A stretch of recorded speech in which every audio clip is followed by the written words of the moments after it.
chapter 15, and I'm going to begin in verse 11. This is what it reads. To illustrate the point further, Jesus told them a story. There was a man with 2 sons. The younger son told his father, I want my share of the inheritance before you die.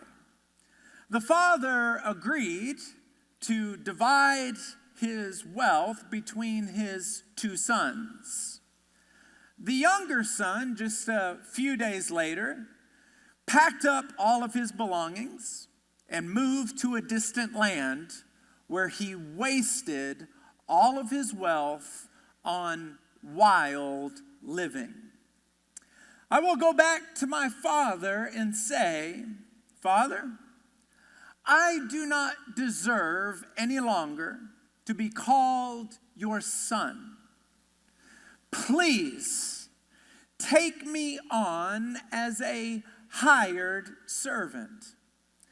The father said, quickly, bring the finest robe in the house.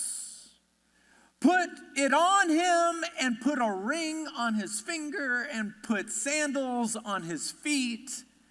And then kill the calf that we have been fattening, because we must celebrate with a feast.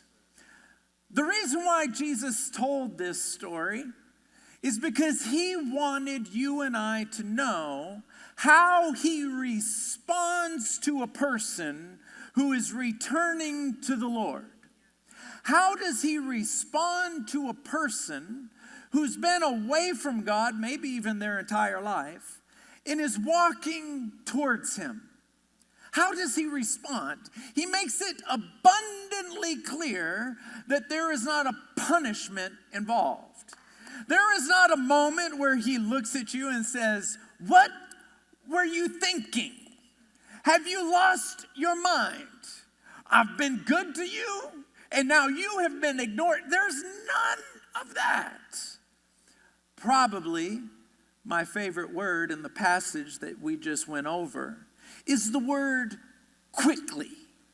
When the son said, please take me on as your hired servant, the next words were, quickly bring out the finest robe. In other words, as the son came to the father with a broken heart, the Lord responded quickly. There was no hesitation there. He's not looking at you, looking at me and saying, I'll forgive everybody, but what you did, no, it's quickly.